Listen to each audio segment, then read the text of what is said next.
And I'm introducing Andrew now.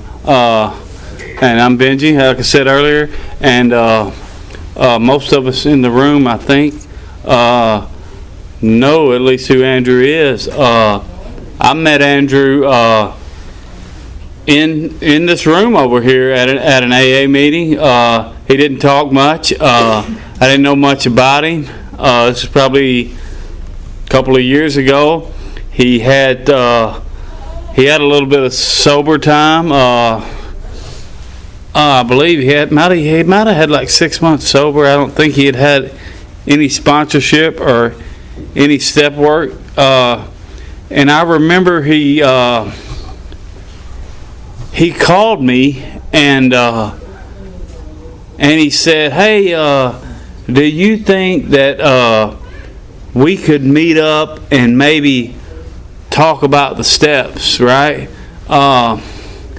And I remember, kind of filling him out, and I said, "Well, I don't know if we can meet and talk about the steps, but I'll tell you this: why don't you meet me?"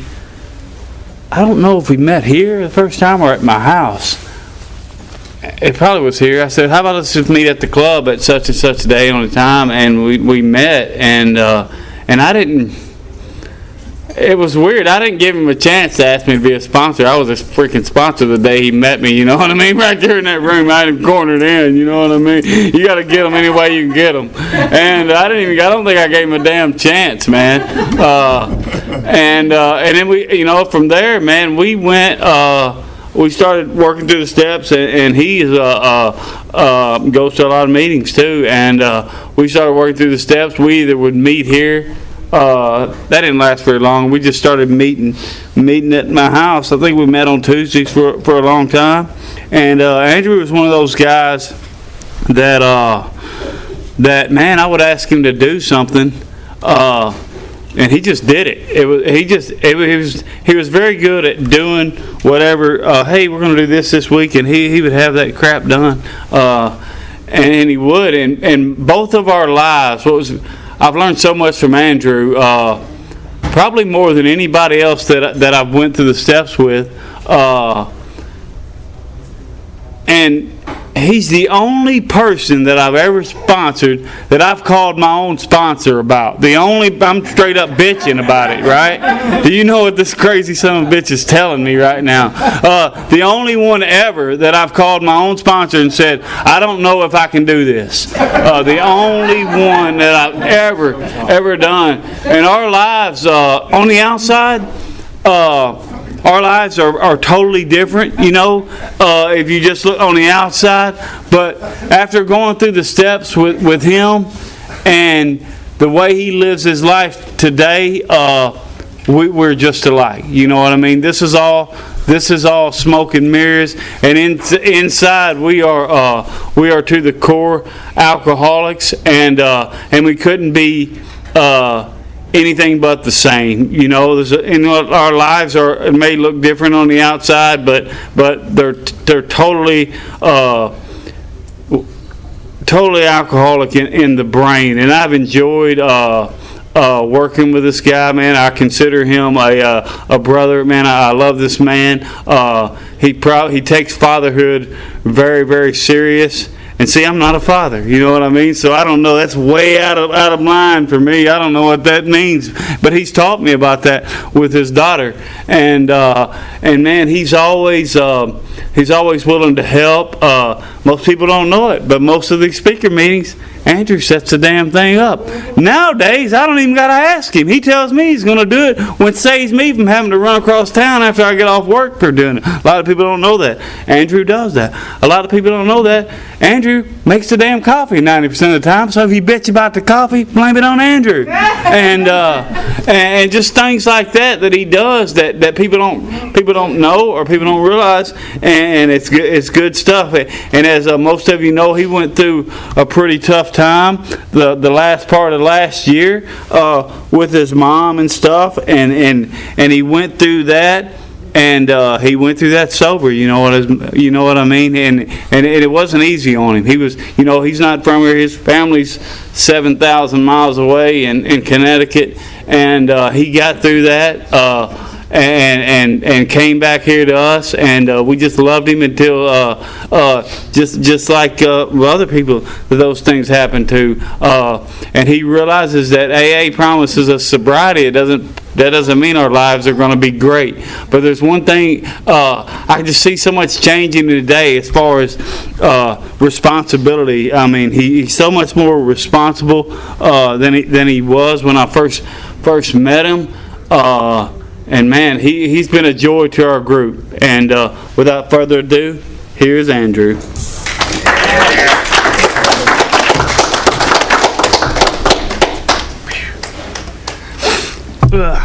My name is Andrew. I am an alcoholic. My sobriety date is 10/25/2022. My home group is Shepard of the Hills, and I have 864 days of continuous sobriety in case anybody's keeping count. So yeah, like Benji was saying, I'll get to that. I'm going to jump around a lot because I got ADHD, but when I didn't ask Benji to be my sponsor, it was actually, and Benji was right, I had about 6 months of sobriety, but I had decided after attending an AA convention in Eureka Springs that I wanted to get into this thing. It was after a conversation with my mother. And, I didn't ask him to be a sponsor. I just called him up with a question. I said, I just have a question. And that's where we ended up. We ended up meeting here. And, he didn't really corner me into being a sponsor. I remember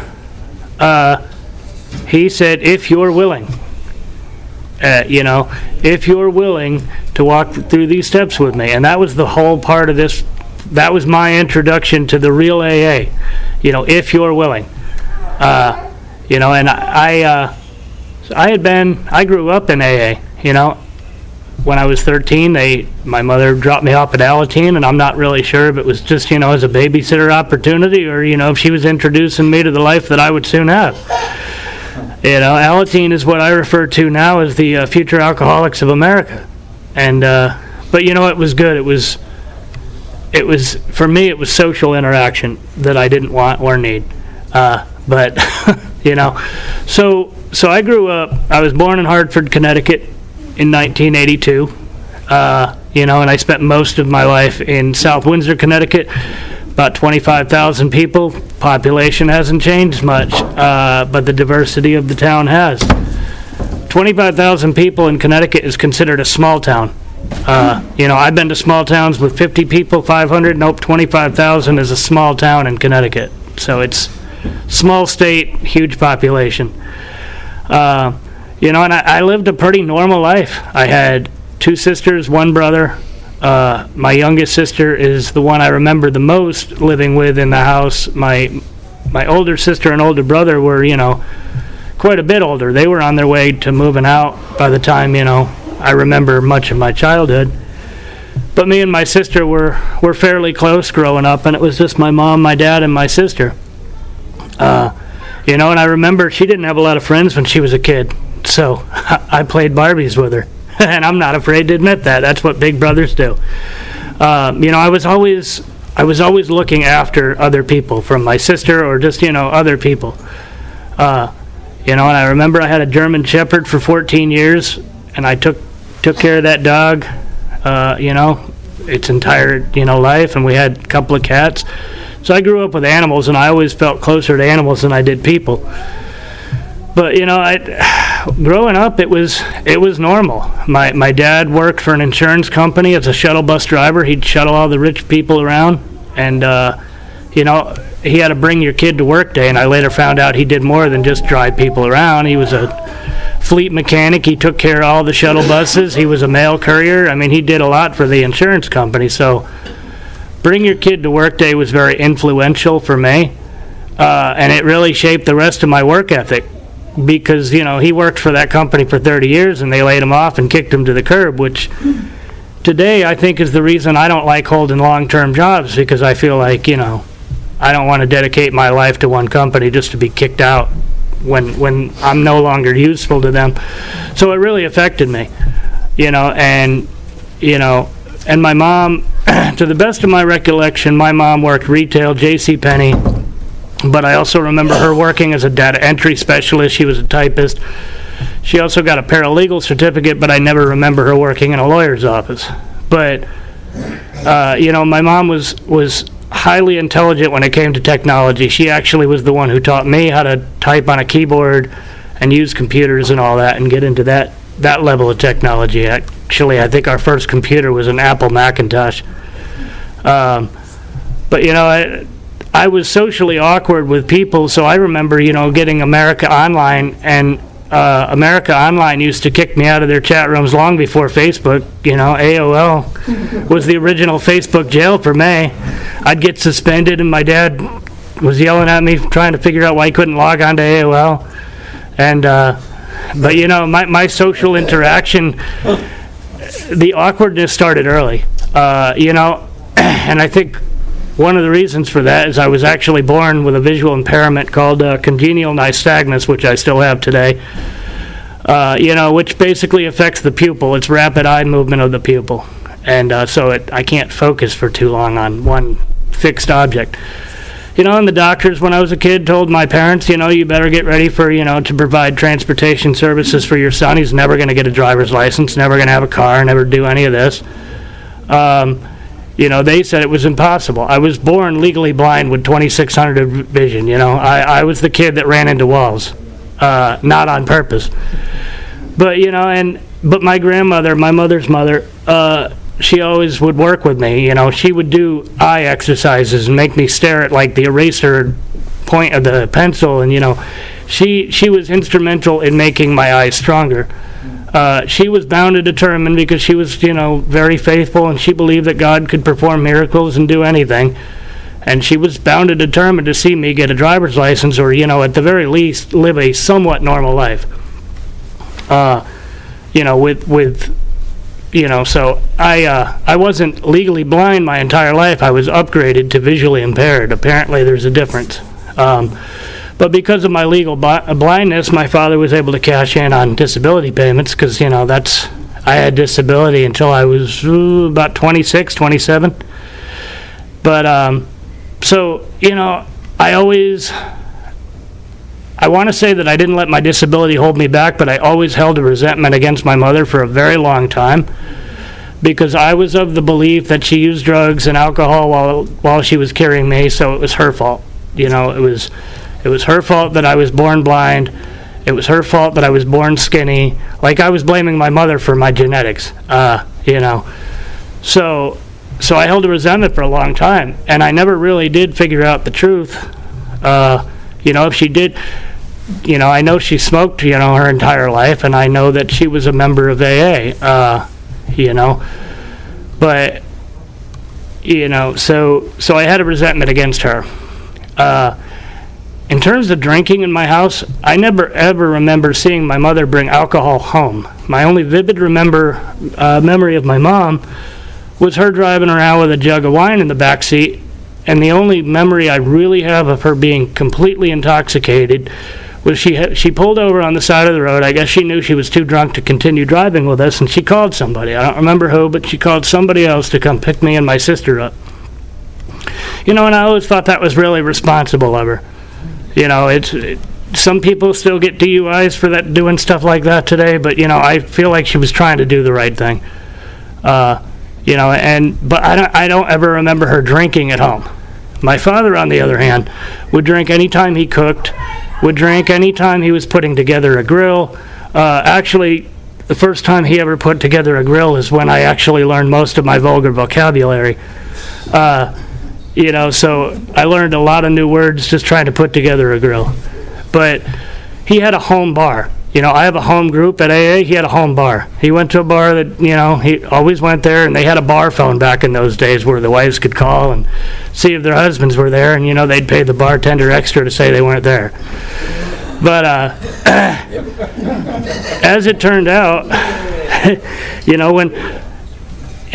what's crazy is that, I grew up in the Lutheran church, and they had a choir, and I loved to sing, a lot. And so when I was about 10 or 11, my dad, snuck me into the bar he went to.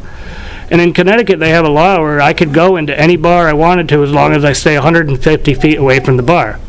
but they had karaoke night there. And I just wanted to go to the karaoke night because I love to sing. To me, singing for me was a outward expression of the joy that I was feeling at that point. And at 10, 11, 12 years old, I didn't have anything to worry about. I was a happy kid, or so I thought.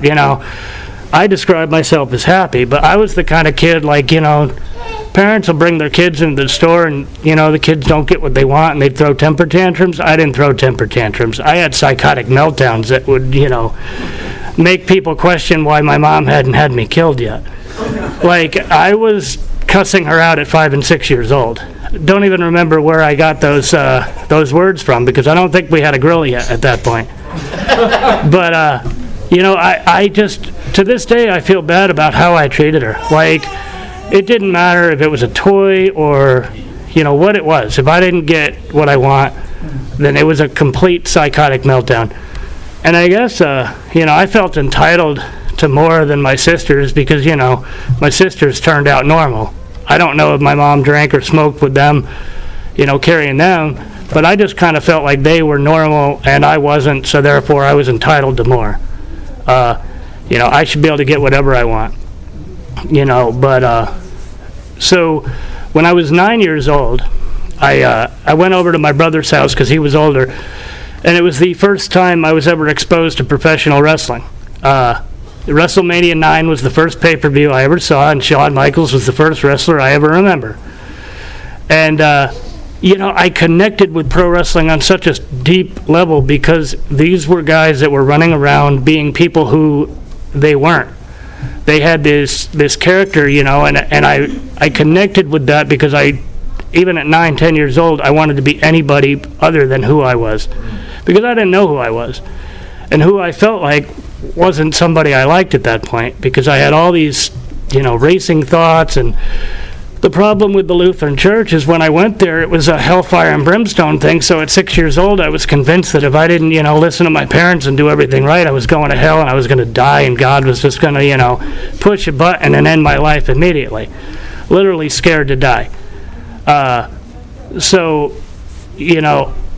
I just, all these racing thoughts and everything going on with my life, my mind, my body, and my spirit were disconnected completely, and I, could not control, couldn't understand my thoughts, anything like that. Around 10 years old, I started to get completely out of control. My psychotic breakdowns just became, sprees. And at 10 years old, I threw a brick through my dad's front window. And my dad's the kind of person, he can tolerate you until you cost him money. And, I don't know if my dad was just fed up with my out-of-control attitude or my mother talked him into it, but that was my first introduction into psychiatric facilities at 10 years old. So they basically took me away from my family, took me to a psychiatric facility at 10 years old, and gave me the kind of drugs that they, even in the 80s, wouldn't give 18-year-olds. I say I was experimented on because I didn't know what was wrong with me. I've heard diagnoses from everything from ADHD to autism to Tourette's. I didn't have Tourette's, I just like to cuss a lot. At completely random and inappropriate times. But, they couldn't figure out what I had. And the 80s was the age of experimentation when it came to antidepressants, antipsychotics, anti-whatever. Basically, if you didn't act right, they gave you something. In the 90s and 2000s, they used to say there's an app for that. Well, in the 80s, apparently, there was a pill for that. And there was a pill to make kids act whatever, way the parents wanted them to. And so they would give me drugs to wake up and drugs to go to sleep and drugs to think and drugs to concentrate and at the same time. So I would come home from school at 3 o'clock in the afternoon and sleep till 8 o'clock and then not be able to sleep at night. And my father and my uncle would play jokes on me like riding a Harley into my basement room at like 4 o'clock in the afternoon to wake me up. They thought it was funny. My dad, I think, knew I was over-medicated, but I don't know if my mother was just holding something over his head or what, but he couldn't do anything about it. So I went back to I should also mention that at no point in my life was I ever suicidal until I was on these medications. It was only from the age of like 10 to 17, I was medicated, committed to psych wards for about 7 years, group homes, children's hospitals, you name it, I was there. So I didn't really have a childhood. I didn't, while there were 16 and 17-year-olds out getting girlfriends and licenses, driver's licenses and cars and all that, I was getting medicated and experimented on. And none of the medications ever gave me, they never gave me any medications that were going to gain me any weight, because I was always obsessed with gaining weight. If you think men can't have body image problems, they can, and I did. Because, ever since I saw professional wrestling, I wanted to bulk up. At 9 years old, I knew what I wanted to do. I could talk a lot of shit, and I could be entertaining and all that, but I didn't have the body for it. I could never gain any weight. And I always used to tell people that my mind would race so much I couldn't gain any weight. And honest to God, what got me into alcohol and smoking marijuana is because somebody told me, if you smoke this and drink this, you'll gain weight. So I was desperate to gain any amount of weight, because I was of the belief at 10 or 11 years old, if I just got fat enough, I could work out and turn it into muscle. At 11 years old, so I spent, probably until I was almost 30 years old, trying to get big enough, strong enough, just anything, so I could be a professional wrestler. That was the only thing I ever thought of for 20 years. It's all I ever wanted to be. And so with that obsession in mind, holding jobs was difficult. Nobody could convince me that, if you want to go to wrestling school, you have to get a mediocre job to pay for it, because wrestling school, as it turns out, is like clown college. You still got to pay for it. But so my first job was a dishwasher at a place called Soup Masters. I literally washed soup out of dishes, and it was the worst job I think I've ever had in my entire life. And I've had some bad ones. Because I've worked. Actually, no, my first job was at 14. I worked at a tobacco field, and that was the hardest job I think I've ever worked in my entire life, which says a lot. But and I've worked retail jobs. I've been to Walmart, Target, Kmart back in the day. But, and I think at 18 or 19 years old, I found temp agencies or, staffing agencies, which I absolutely fell in love with, because I got really bored really fast and I couldn't focus on jobs for any more than a couple of months. So here was an agency where I could take a job, it would only last 2 weeks to a month, and then I could move on to the next one. And so because of my... when I first entered this program, I used to have like a really self-righteous, big resentment against kids. I was like, why couldn't kids just act like my daughter? And today, those are sounds that I love. Because, I think about the people like the mothers and the fathers with kids. If they didn't have a place to bring their kids, they would be out there drinking or doing drugs. So thank God for those kids. And they're never a disruption. I grew up going to Catholic church where, it was a sin for your kid to make a noise. But, today those are beautiful sounds. But, obsessed with just gaining weight and working out. I had heard about the side effects of anabolic steroids, and I was too afraid to try any drugs other than marijuana. They're just like, smoke this, you'll eat, 25 double cheeseburgers at 3 a.m. for no reason.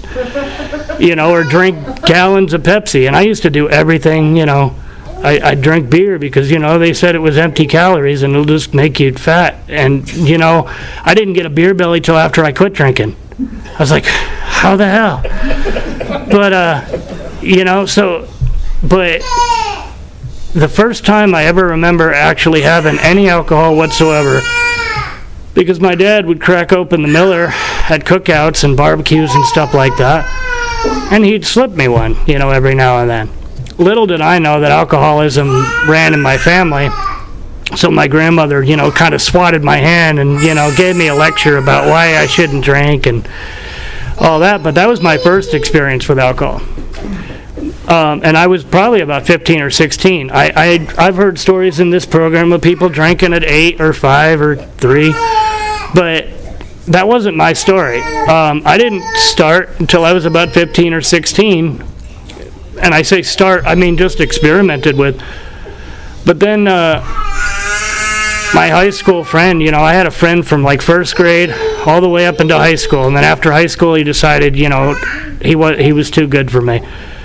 But about 17 years old, he talked a couple of other kids into buying some beer, and I thought I was, big and sophisticated, so I don't know, I was just fixated on this green bottle of Jägermeister, and I was like, yeah, let me have that.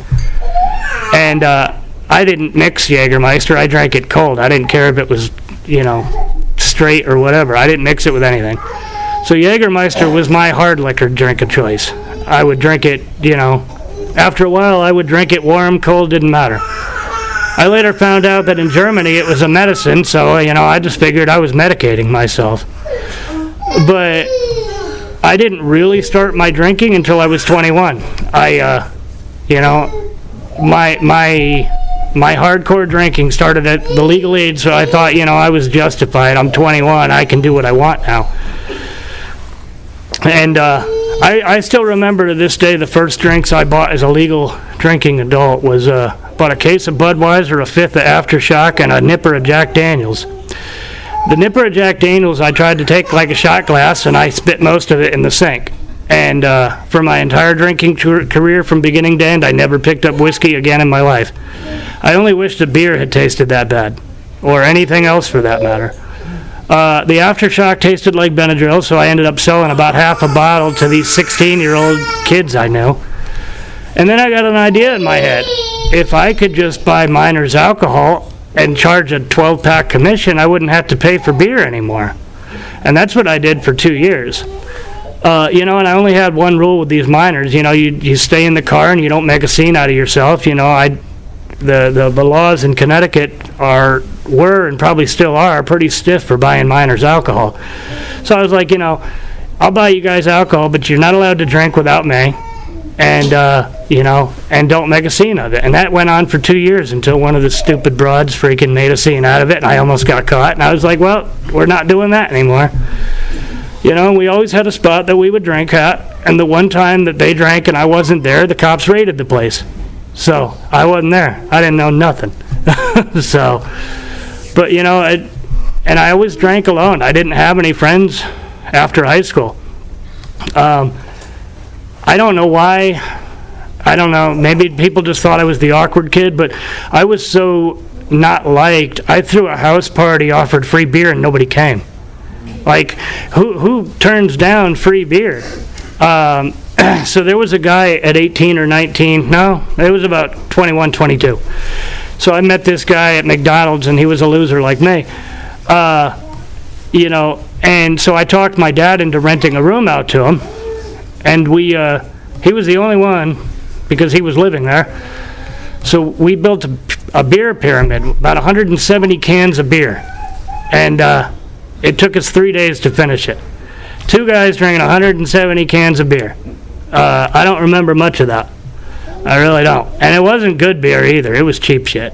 So, I always thought I was an economical alcoholic because, they had package stores down there that would have beer sales, and I would only buy beer initially when it was on sale, or I'd use coupons or something like that.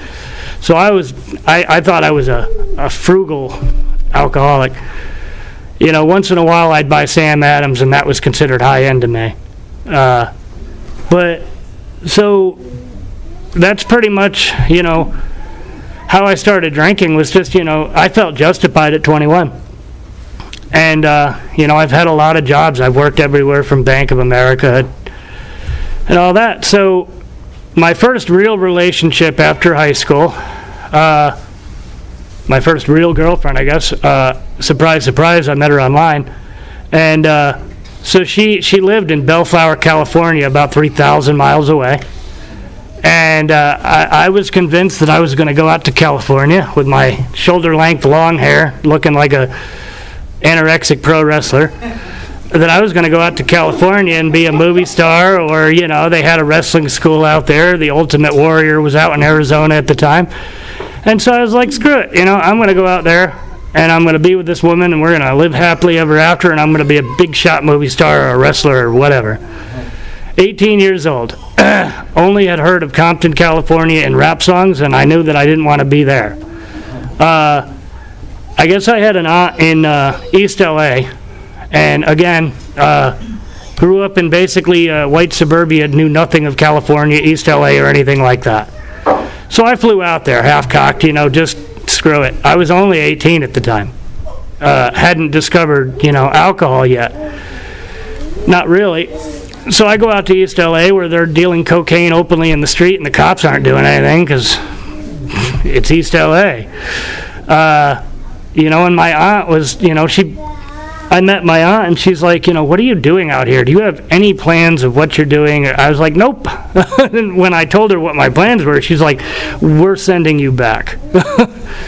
I don't know if I just resisted her or, so I ended up in Bellflower. I met this girl approximately one time. And, we met in a hotel room and, didn't really do anything. But, I didn't have any money, really. I had enough money for like a week. I went out there with zero plans, like concrete plans. And so after the money ran out, I somehow ended up in a homeless shelter in Long Beach, California. It was the first time in my life that I was homeless. And Pop-Tarts were like $3 a box, and I thought that was a lot of money out there for a guy who didn't have any. So when I was in this homeless shelter, I discovered a love for beef stew because I was so hungry at that point I would have eaten anything. But beef stew was really good. And, it was really scary because there were guys in that homeless shelter that had criminal records, that had probably murdered people. They certainly looked like they could kill me with just a look. It was the first time that I experienced a lack of privacy, where I was like sleeping on the floor next to these guys, no bathrooms, doors on the stalls, nothing. You went to the bathroom for all of God to see. I ended up desperately calling my older sister, saying I need to come back. I was scared out of my mind. And I guess the only way I could get to LAX was by train, because nobody would give me a ride. And so I remember being on this train, and I hear, now entering Compton, California, or Compton train station, or whatever. And these, take it how you want. These bunch of black guys got on the, and I grew up in a town where there were no black people in my town. And so these guys got on there, and I had seen movies about, like, street gangs and, tough-looking people like that. Well, these guys got on there, and this, 160-pound white boy damn near shit himself. I mean, I was like, oh, my God, they're going to kill me. Because I could almost, like, tough people who are really mean and really tough, they can sense fear and all that. And I could sense my own fear. And as soon as it got to LAX, man, I ran like Forrest Gump the hell off that train, almost forgot my luggage, and I was like, screw it. I was like, yeah, I ran. That was the first time in my life that I had truly been scared. And I look back at it now, and it was just so ignorant because, I didn't grow up with that, and so I was scared to death of it. I finally got back to Connecticut, and I ended up owing my sister like $800 for the plane ticket and all that. But, I wasn't done being stupid, not by a long shot, because after this girl broke up with me, because I didn't make any money, I decided to look online again. And this time I decided to look outside the country. So I found a Canadian girl, and so I think I was 22, 23 at the time, and so we were going to get married as soon as she turned 18. And so she turned 18. She wasn't that young. But so she turned 18, and I flew out there. Or no, I think the first time I went out there was a Greyhound bus. And I got a passport. And, I always try to get some level of experience with every relationship I'm in, friendship or otherwise. So I got a passport, and I got a whole different view of another country. They had universal health care out there. I experienced negative 30 degrees. I got to experience a different culture. And I ended up spending 6 years there learning all about, the immigration and customs enforcement out there, how I could only stay, 6 months at a time, and then I had to fly back. But all told, I had spent roughly about 6 years of my life in Canada. And one time when I was in the United States on, my leave, because I had to leave after 6 months, I would always work and send my disability payments back to her and, work a little bit so I could send money back to her. Well, she called me one day and told me she was having a sleepover with this other guy, and, me being the naive dumbass that I was, it didn't click, And I called my mom and told her about it, and she's like, "Are you freaking crazy? She's cheating on you." And I was like, "No, she wouldn't do that. She's just lonely. She needs a friend." I was just very naive. And, I was still naive when her uncle called me and said, "Hey, she's cheating on you." I was like, "You just don't like me. You're full of it." So that was my first experience being cheated on, and she never admitted it until I think it was my 25th or 26th birthday. It was on my birthday, and this guy comes up to our apartment we had up in Canada, and he's like, "Hey, I just wanted to tell you, because I respect you as a man, that I'm banging your wife."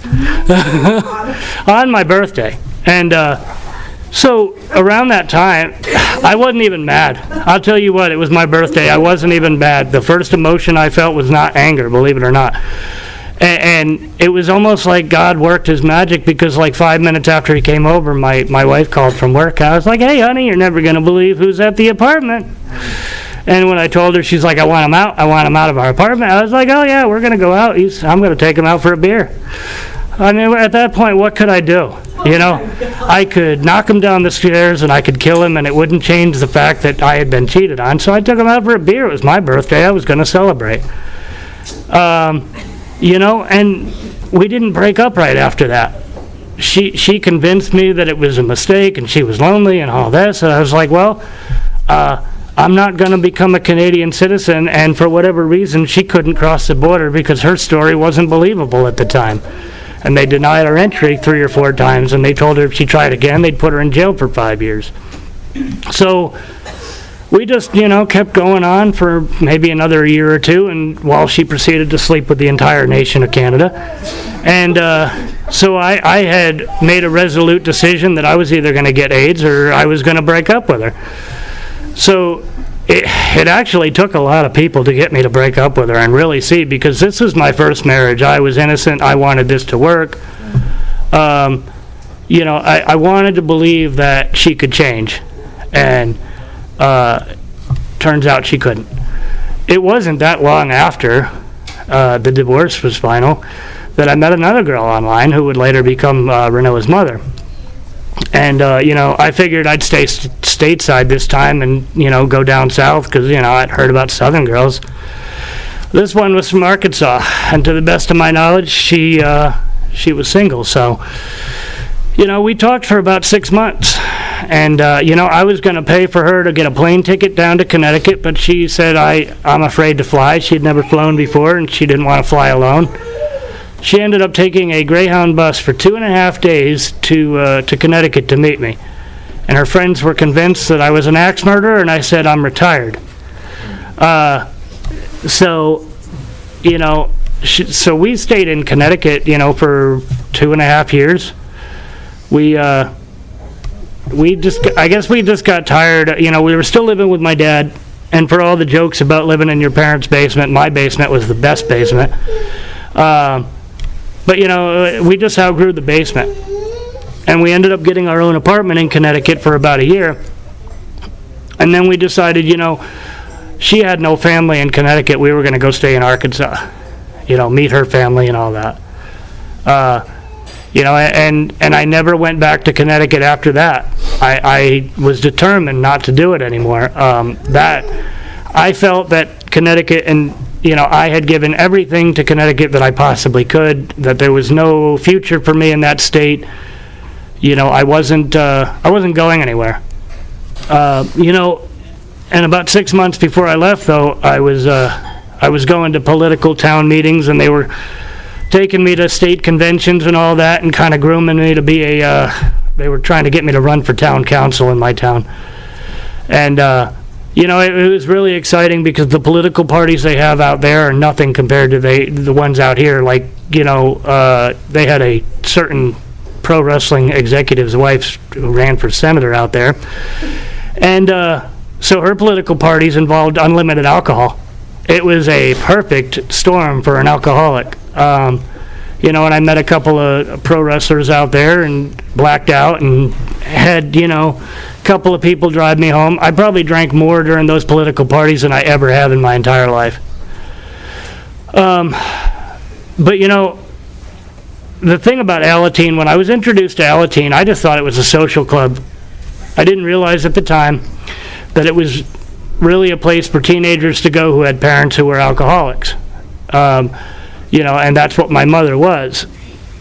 To this day, I still don't believe my father is an alcoholic, because this crazy loon could put a six-pack of beer in the fridge and leave it there for 6 months. No alcoholic I knew was ever going to be able to do that. But yeah, so that was my introduction, Alateen. And, I wasn't introduced to AA until I was court-ordered to go to AA. Or actually, no, the first time I went to AA was when I was trying to save my second marriage, Renoa's mom. And I told her I would go to AA because, as it turns out, it didn't matter where I lived, my drinking was out of control. So I told her I would go to AA to try to save our marriage. Mind you, I quit smoking in 2012 using Chantix, and I'm not sure if Chantix made me an alcoholic or not, but as it turned out, when I quit smoking, I picked up drinking. But so I ended up quitting smoking. It was literally trading one addiction for the other. I remember I actually got my first traveling job. I was a truck driver's assistant, where all I would have to do is sit in the truck while the other guy drove, and we'd get to our next stop, and I'd unload the truck. Well, we'd stay in hotels, and every hotel we seemed to stay at had a bar next door with karaoke. So I thought I was a great singer while I was drinking. I haven't done karaoke since I quit. But, so that 6 weeks, I was out on the road for 6 weeks. I was literally saving up for our marriage, me and Renoa's mom. So that 6 weeks paid for our marriage. And we got my first marriage was nothing. We got justice of the peace. It was like $100 maybe. My second marriage was, at the Thorn Crown Chapel in Eureka Springs, and it was really, really nice. We had a full-on reception at the Crescent. I wanted that marriage to be, I spent a lot of money because I was expecting that marriage to be my last marriage. The first marriage, I didn't put a whole lot of God into it, and the second marriage was non-denominational with a God leaning. So it was a little bit more faith, but it wasn't full-blown putting God first in our marriage kind of thing. So we were together for 5 years before we got married, and we stayed married for 5 years. But when I quit drinking by going to AA the first time, I actually stayed sober for a year because I went to the gym for 7 days out of the week. I worked out all the time. And I really didn't go to AA meetings. I went to a couple just to show her that I thought I could. But I stayed sober because I was going to the gym 7 days a week. I was occupying my mind, or so I thought, by working out. And I was so sore I couldn't think about drinking. I had actually a pro wrestler friend online convinced me I could work out 7 days a week.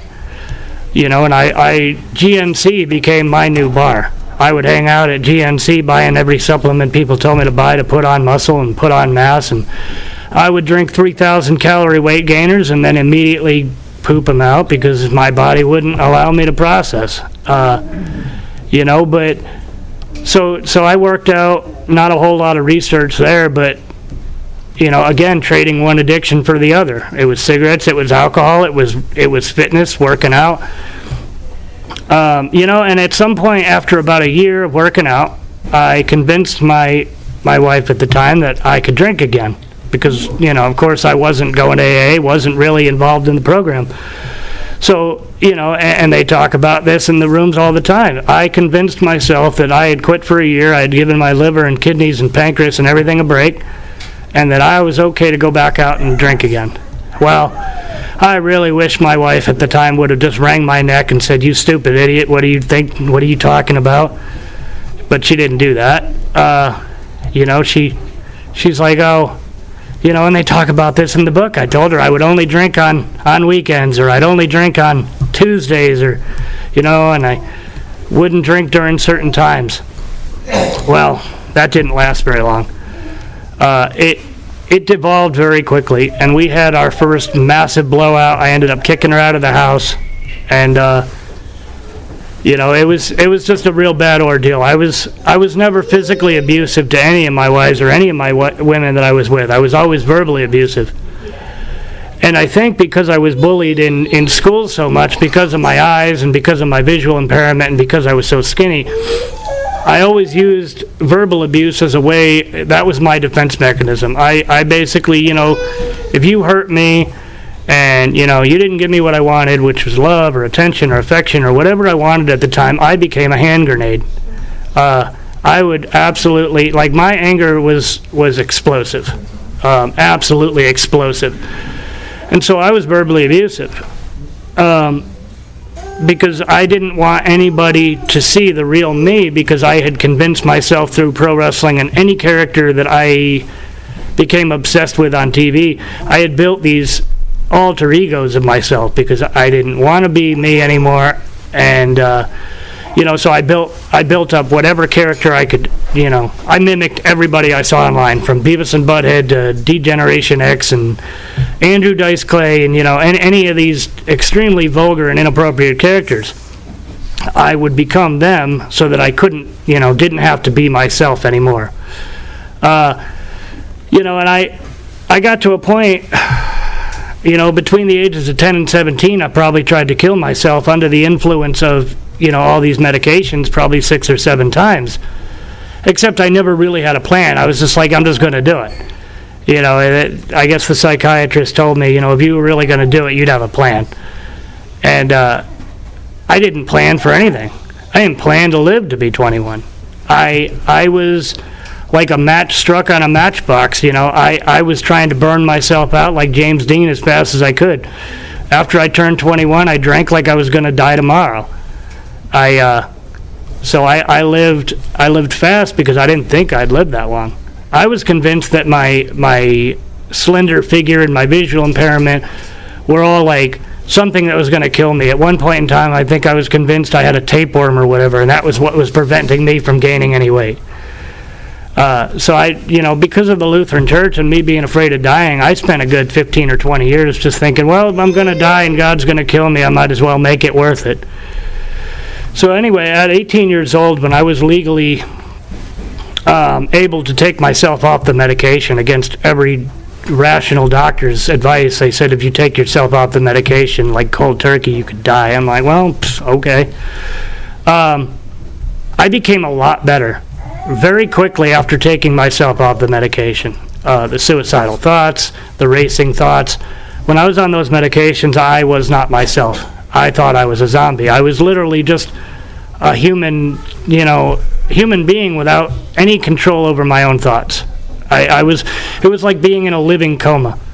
I could see everything, hear everything. I couldn't react, couldn't smile, couldn't show any emotion. My emotions were completely shut off because of those medications. And, another resentment I had against my mother was the amount of blood tests I had to have because of the, medications. They were always checking my liver, kidneys, all that. And so I resented her for having to go get blood work done and needles and all of that. And that'll become a lot more ironic a little bit later in the story. But, so I always resented my mom. But the really ironic thing was I was codependent upon my mother. Every time she sent me to my grandmother's because she couldn't handle me anymore, I would scream and cry and be like, why are you doing this to me? Why are you sending me away? I had separation anxiety. I had abandonment issues, all that. Well, as it turns out, my mother's mother, grandmother, was very, faithful of the, church and all that. And we would sing together in the car, because as soon as she found out I liked to sing, we would sing like a cappella and gospel music and all that. And so I got a really deep connection to her through that experience, through that shared experience. She always used to call me her hero, because she told everybody that I saved her, that I gave her a purpose, because she saw in me a mission. She was determined to get me to see right again, and she was determined to, get me thinking right. She was a firm believer that God could do anything. God could get my mind right, my vision right, everything. And so I was about. She was the only person that I really had a deep connection with, and she was the only person that when she died, it completely wrecked my world. That was my first experience with traumatic loss. My grandmother on my dad's side lived to be 100. Shrug shoulders. My grandfather on my dad's side died. No big deal. I was proud of the fact. I was proud of my grandfather. World War II infantry medic, never touched alcohol a day in his life. Wasn't a member of AA, but just never drank, which I thought was crazy. Frontline medic, in one of the worst wars ever, and he never drank, but he smoked like crazy. So I don't know what time it is. Have I gone on that long? Oh, yeah. Oh, wow. So anyway, I'll wrap it up really quick, because I couldn't even see the clock back there. But so I just wanted to, entering the program of AA really changed my life, and I'm just grateful to have gotten this opportunity. And I've told people before, this speaking opportunity had nothing to do with me. It was my opportunity to have God displayed for anybody out there. It was all about Him. I'm just grateful to be here. With that, I will pass. Thank you. Thank